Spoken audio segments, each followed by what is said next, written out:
All right. I'm getting a little low on fuel. What are you doing, Doc? I need fuel. Give me fuel, take a fly, send me tracing out of sight.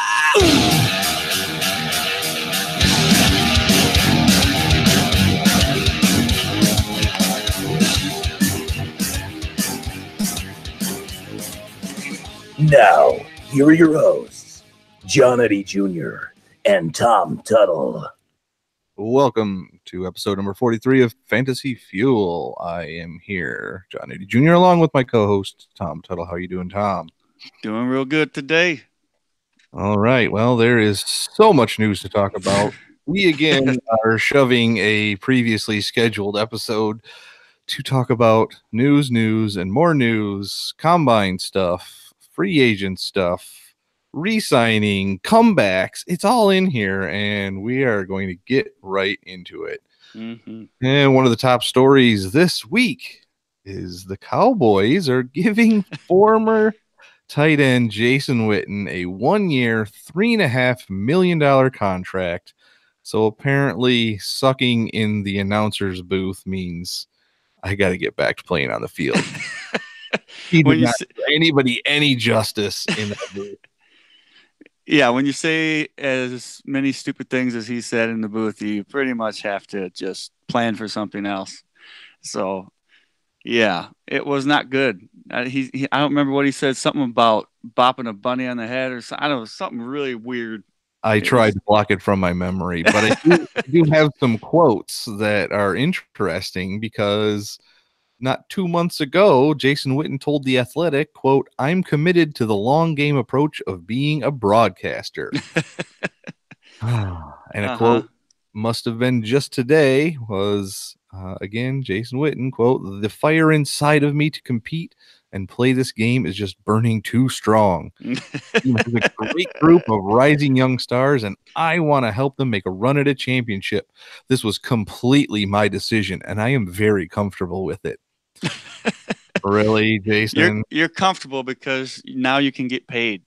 Because nobody was going to pay you for being an announcer because you just weren't good enough. It was starting to be, unless it was a team I really wanted to watch, I would just watch it on mute. I didn't even need any sound. I'll just watch the game myself and have commentary in my head. Yeah, I mean, nobody really wants to listen to Joe Buck and Aikman. I mean, unless you're a Cowboys fan or Joe Buck. I don't mind Joe Buck when it comes to baseball. When it comes to football, can't stand him. Yeah, it's two totally different sides of that coin. It is for Joe Buck there. But there's more on Jason Witten. Apparently, as a part of his new contract, Jason Witten has agreed to play less snaps, roughly 25 a game. I don't know how true this is, but that would just mean do not, for fantasy football purposes, do not take any Dallas Cowboy tight end because they have like 4 mediocre tight ends and 1 great tight end who's only going to play like a third of the game. And how great is he going to be, though, even if he was playing every snap? I mean, at this point, he hasn't played in a whole year, and he's pretty old. So how great would he be? It's a very good question. I mean, we've seen the greats over the years, Tony Gonzalez and Antonio Gates, towards the end of their careers, they, started petering out a little bit. Well, Jason Witten was still a catch machine. He just didn't do much after the catch. So, right. I mean, for those 25 snaps a game, I mean, if he sees 5 targets and catches 3 balls, it's just not worth it. Stay away from the Cowboys tight ends this year. And Definitely. There's one more wrinkle to this whole Jason Witten saga, and that is apparently there are some in the Cowboys organization who have long considered Jason Witten an NFL head coaching candidate. So returning to football now helps serve as a bridge to Witten's coaching career. I'd rather have Tony Romo be a head coach than Jason Witten, because how's your communication going to be with your team if you're talking about bopping bunnies on the head or whatever it was he was saying? Well, I mean, maybe that's the lingo. We don't know the inside sources for how they talk in the huddle. I mean, I'm not on the field when they are, so Oh my yeah. goodness. Well, let's go to one person trying to revive his career to somebody who hasn't taken a snap in the NFL yet. Because today, Thursday, February 28th, was the first time all of our new incoming rookies for the draft started getting their measurements. And of course, the one measurement everybody wanted to know is Kyler Murray's official height. Now, before I say It's what so it is, stupid. yes, you and I are on the same page here. Who cares? He's Right. already going to be a first round pick somewhere. He's going to be on a professional football team, and he's going to get a chance to play. And unless he's behind 5 offensive linemen who are all 6'10, he's probably going to be just fine. It's whether he actually has the ability to do it on the field or not. Exactly the point. I mean, Doug Flutie was as short as a quarterback as it gets, Yeah. and he was successful. He wasn't superb by any means, but he was a successful quarterback in the NFL. So height, who cares? Not a Yeah. problem. I mean, Russell Wilson and Drew Brees, both guys that were barely 6 foot or under 6 Right. foot, and Russell Wilson fell to the 3rd round. If he would have been 6'1", he would have been the 3rd player off the board that draft. Yeah, most likely. So whatever. I wanted the Eagles to take him that year, and we were a couple of picks short and ended up with Nick Foles, and we all know how that saga turned out. So I'm not horribly sad about it, but it would have been nice to have Russell Wilson as my franchise quarterback. So that is true. I mean, he's won one Super Bowl, and so has Nick Foles. that's true. So yeah, I'll take it either way. Now, to the numbers that you were all waiting for. How tall is Kyler Murray? He is 5'10" and 1/8 inches. Yeah. It's a Wow. pretty average height. I mean, it's short for a quarterback, but who cares? It really doesn't matter. It does not matter at all. I'm going to keep saying it. And anytime anybody asks me, I'm going to give them the same vanilla response. I'll figure it out once he gets on the football field. Yeah. And now, yes. I want to ask a question. It's not on the script. Where do you think he goes? What team? Oh, well, maybe there's part of it in the script that I am going to talk about. Oh, okay. Well, then maybe I should read further. Yeah, I have so much. I've not put this much in a script in a long time. So, yes, we will keep going. Speaking of being on the field for Kyler Murray, the sentiment is right now that he's going to skip all of the drills at the combine, but plans to work out at his pro day instead. So we got his height, we got his weight, maybe he'll do a 40-yard dash. I'm not sure, but it doesn't look like he's going to throw until his pro day. But who cares? That's fine. Yeah, I don't think it's going to matter if he's taken in the 1st round, which he probably will. Yeah. He will be the shortest quarterback drafted in the 1st round in 80 years. Yes. Now, and that's part of that could be that there haven't been many quarterbacks that were that short to begin with, even when they played, in college. Any of the good ones were usually taller anyway. It just happened to work out that way. This is the first time we've had a short-ish quarterback. Now, I can't say that's short because I am 5'8". So I would love to be 5'10" and 1/8 inches, but that's not going to be in my future. So, and people usually call me rather tall. Yes. Like more tall than usual, but I'm just 6'1.5" or 6'2", depending on what kind of ruler you're going to use. Right.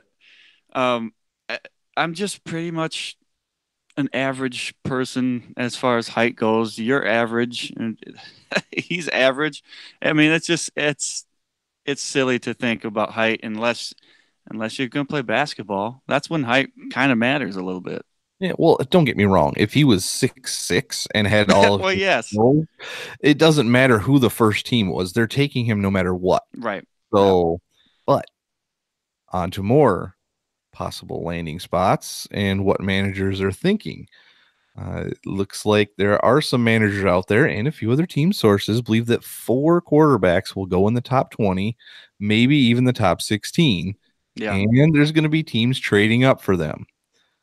So, to get to what you asked me not a couple of minutes ago, Louis Riddick of ESPN said he believes it's more probable than not that the Cardinals, who own the first overall pick in the draft, will trade Josh Rosen and draft Kyler Murray. Wow. I mean, that would just be crazy. It's crazy, but also, I mean, we all thought Josh Rosen last year, or a majority of people thought he was the most pro-ready quarterback of everybody that came out last year. Yeah. We thought Baker Mayfield had some issues. He Yeah. was a little too flamboyant and kind of a jerk at times. We thought Sam Darnold was a little too young. We Yeah. thought Lamar Jackson just wasn't going to get on the field, or if he was, it was because of, Joe Flacco injury, which kind of happened. So So Josh, go ahead. basically, they're comparing Murray to the caliber of like Andrew Luck. It seems that's how they're trying to categorize him right now, and I don't know that that's where they should be going. But Yeah, I mean, you already have a quarterback that you put your trust in last year.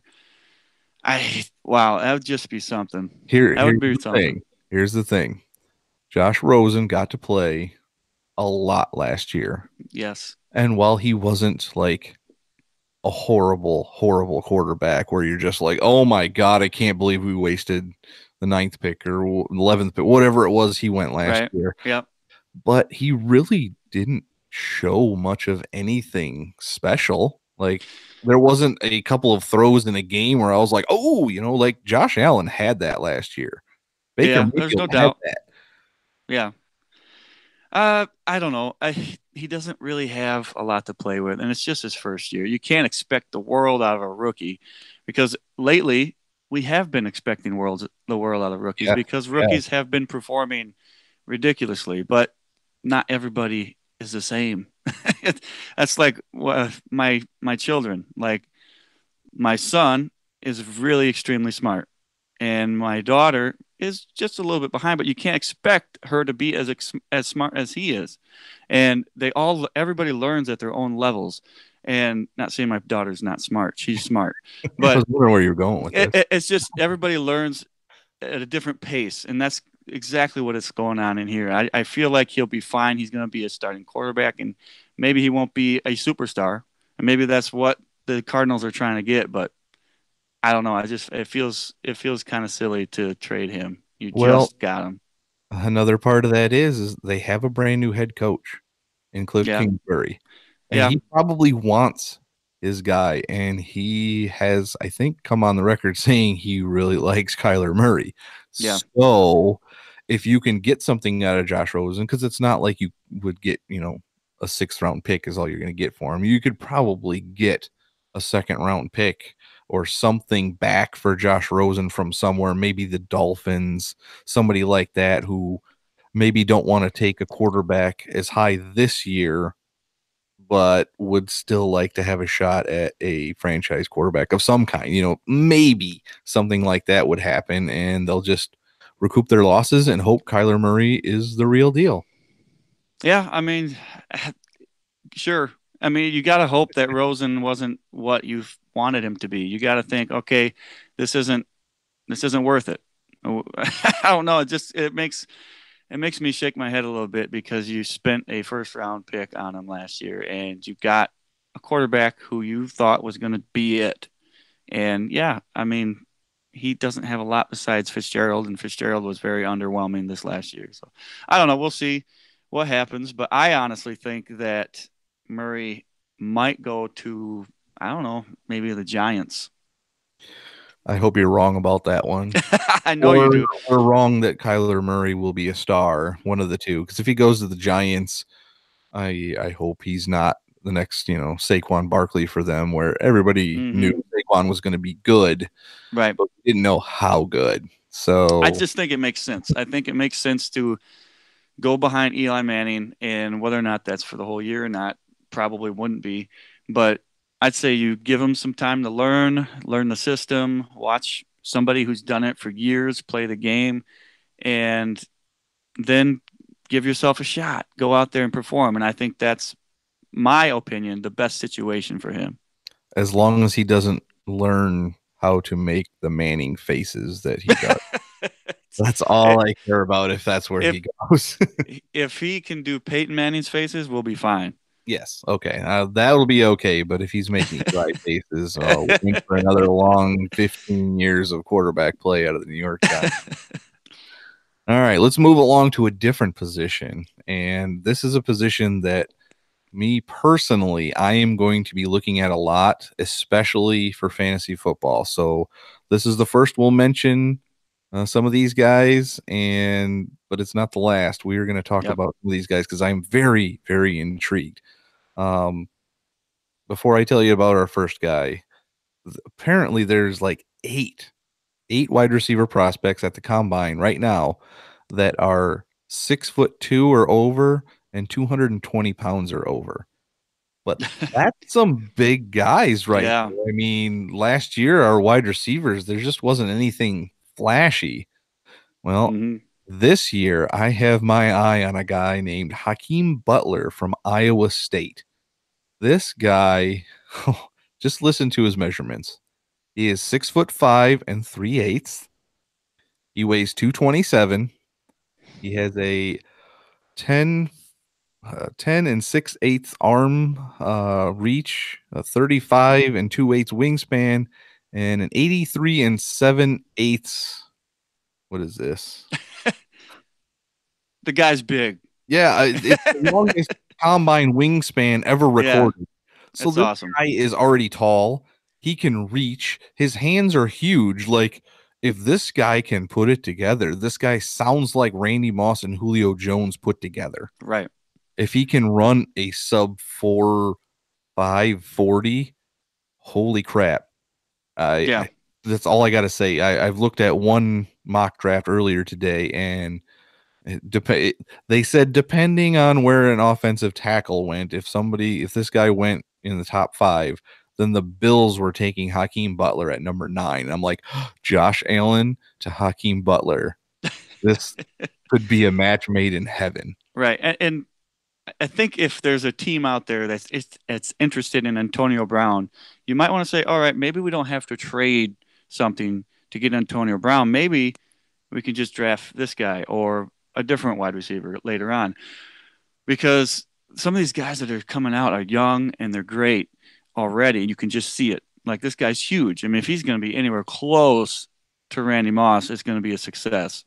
I mean, if you just look at his numbers last year playing in Iowa State, he had 60 receptions, 1,318 yards. So that's a pretty good chunk of change right there.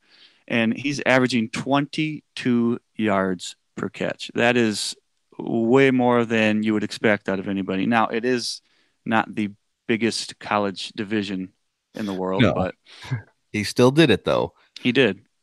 So that's one guy I have got my eye on right now. And all the receivers, the big guy receivers in this draft, we're going to keep an eye on here on Fantasy Fuel.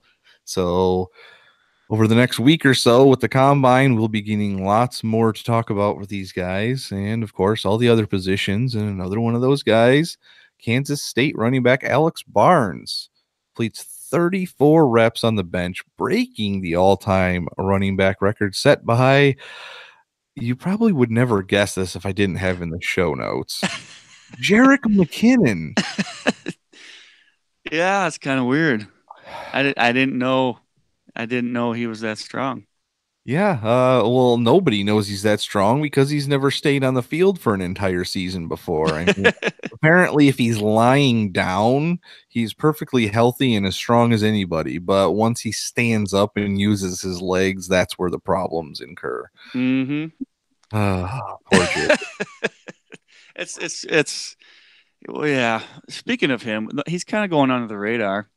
He is a little bit, and he has. It has been said that he's going to be the guy to get first shot at number one running back in San Francisco. Now, of course, this is the offseason, and everybody says anything, and there's nothing bad about anybody, and all we're getting is awesome news about everybody. Of course. Happens So, every year. yeah, But take it yeah, with who knows?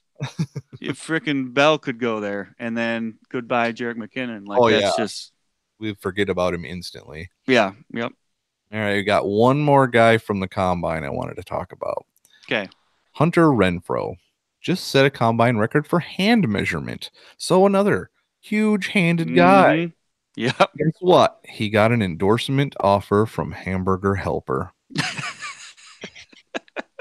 I don't know why I found that so funny, but just seeing, like, there's this football player, and he's got his hand on the screen, and that's all we can see, the hand. But he's talking about Hamburger Helper. Well, isn't that their logo? Like, yeah, they got it's like a glove hand or whatever it is. Yep, it's like that's a great. chef hand, and yeah, I hope this is actually going to be a thing, because I will be. I don't even like Hamburger Helper, but if he were on a box of Hamburger Helper, I would probably buy one. It's been a few years since I've had Hamburger Helper. Now that Hunter is endorsing these people, I'm going to have to go buy some. Oh, maybe he will be a Jet by the end of the draft. Who knows? I have no idea what the Jets are going to do this year. Oh, the last report I heard is they are looking to trade out of the 3 spot to get more of a haul this year, which that's fine. A bad idea since they don't need a franchise quarterback right now. Correct. I honestly want them to trade out because we don't really need a defensive player. It'd be nice to have another guy that we can count on. Maybe he'll be a stud, but I'd rather get a little bit more depth if we can. That way we can. The mock that I looked at earlier today, wanted the Jets to get who they had in this mock draft because it would be perfect if we had 2 Josh Allens in the same AFC East division, and it could be Josh Allen sacking Josh Allen intercepting Josh Allen, right? Josh Allen jumps over Josh Allen. Any one of those combinations, I would love to hear on Sports Center or one of those shows, just seeing that highlight over and over and over again. Yeah, as somebody, I don't remember who it was, but they said, "Who should I take? Should I take Bosa or Allen?" And I was like, "What are you talking about? I don't even know what they're talking about." But this was an old post, and it was Joey Bosa and obviously Josh Allen. And I was just like, "What?" Allen combo. So I was really confused, but yeah.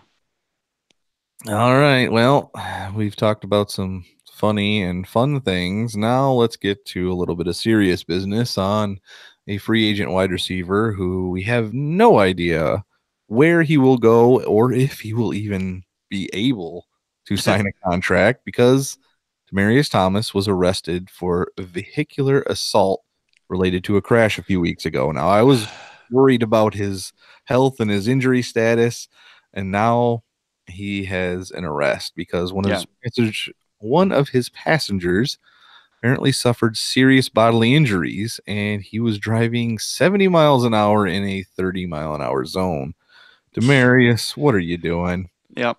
It just seems like every single time we talk about anything, there's somebody doing something stupid. Just come on.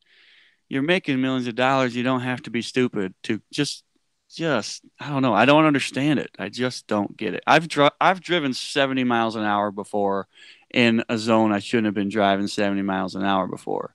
Don't get me wrong. But that was when there's absolutely nobody around in the middle of the country. I did the same thing on a one-way street when I was like 16. Like I right. got my license and I was going like 45 and a 25, and that was only because there was this little hill that every time you did it, if you got fast enough, you got that little, roller coaster, stomach dropping kind of feeling, and it was right. Fun. And there just happened to be a cop car in one of the side streets. I'm like, oh crap, here we go. That was the least comfortable I've ever been when talking to an officer. Yeah. And then the point is that you were 16. Yes, How exactly. old is Demarius Thomas? He's not 16. Oh no, I This think he's is about twice that. exactly the point. Like you're an adult now. Like I don't know, just you gotta make smart decisions. Yes, sometimes you do stuff because you think it's gonna be fun and whatever, but he's driving recklessly. That's just unreal. Yep. Oh well. Hopefully he'll learn his lesson and we'll see him on the field again. But Yeah. if not, I'm not gonna feel very sorry for him. Another person I do not feel sorry for in the least bit. Now we're switching sports just for a second because it'll tie in. But Okay. today, Bryce Harper just signed a 13-year, $330 million contract with the Phillies. Mm-hmm. How you all know out there in Fantasy Fuel Land that I am an Eagles fan. I am not a Philadelphia Phillies fan. So I am not happy about this. I really am not a Bryce Harper fan anyway, so it didn't matter.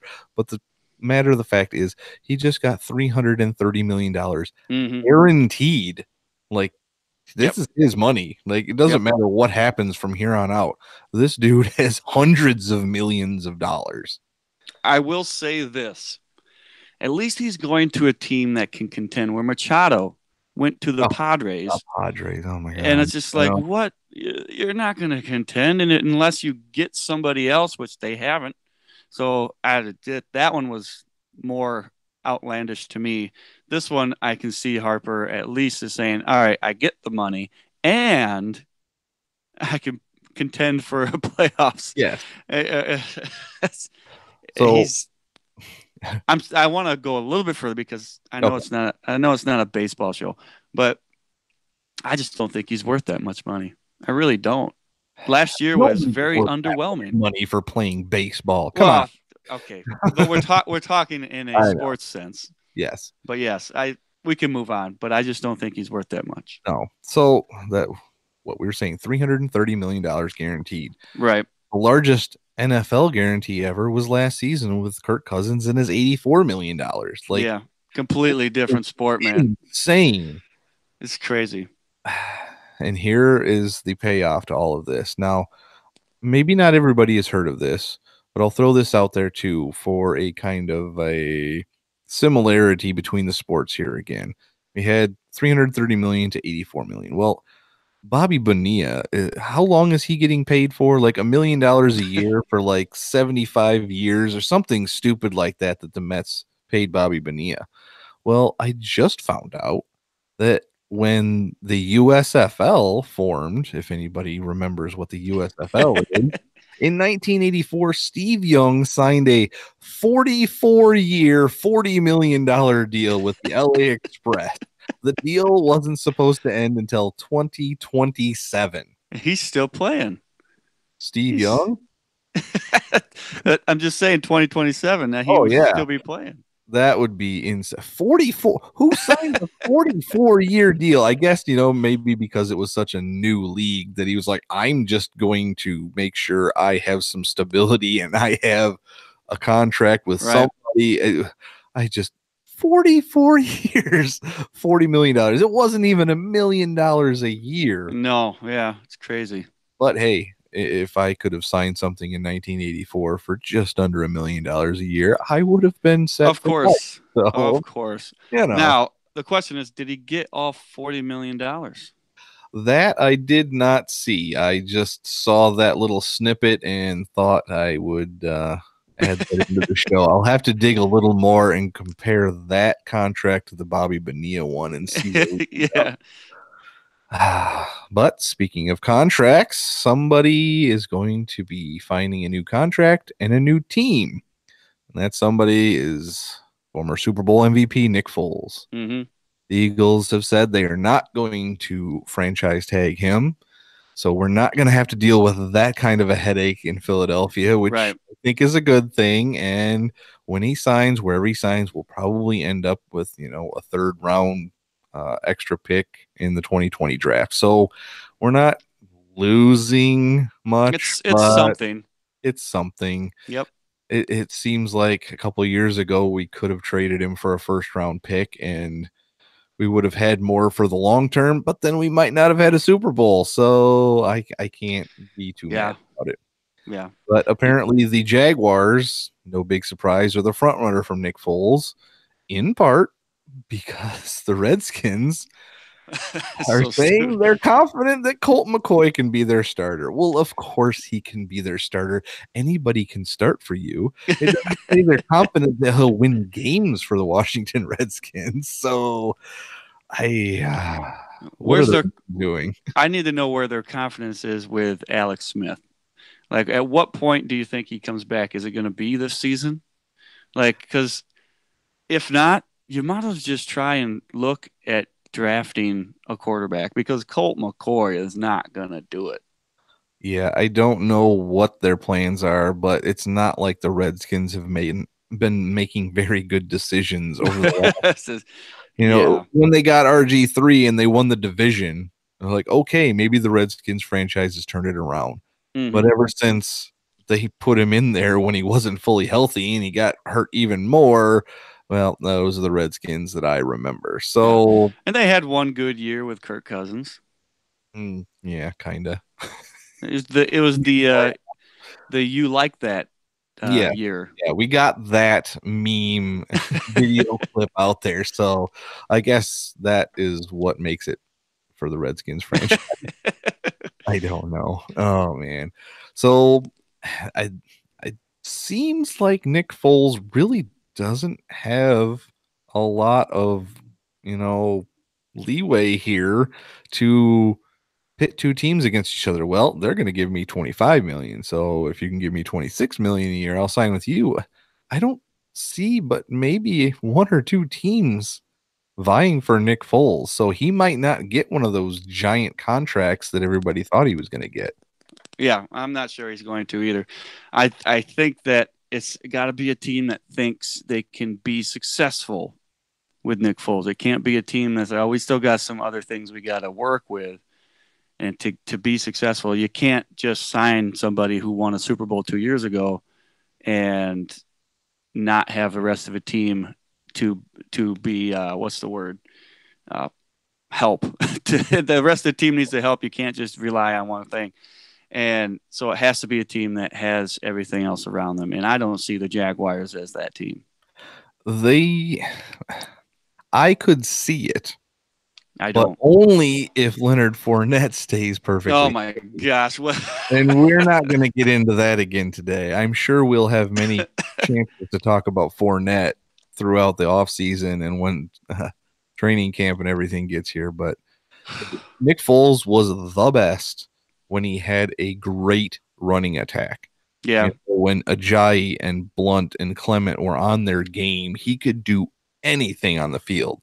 But if he doesn't have a running game and he's asked to throw the ball 50 times, he's going to put up stats and he'll probably be fantasy relevant. Yeah. I don't think they're going to be winning games. No, that's exactly the point I was trying to make. Yeah. All right. Well, let's move on to a New York Jet. Yay. Like the Jets are giving Robbie Anderson a second round tender. Yeah. So it's going to cost a second round pick if somebody wants to try and poach Robbie Anderson from the Jets. Now, would you rather have Robbie Anderson or would you like to get a second round pick? That really depends on what we are going to do at the wide receiver position. I honestly think I'd rather have a second round pick just because Robbie Anderson has been in negative news in the last couple of years. And I think that second round pick can be something we could use, maybe use to trade away, possibly. I don't know. Not saying we're going to get Antonio Brown or anything like that. I'm just saying that maybe it's an option. I don't know. Without Robbie Anderson, we have zero chance if we don't fill his void, because we have to fill that void if we have any chance at all to make the playoffs, which, I mean, the way we are right now, we don't have a chance. We'd have to get an upgrade at wide receiver, and most likely we'd have to get something at running back, whether or not it's an upgrade or not.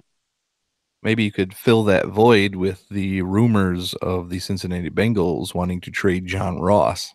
Yeah. I mean, Yeah.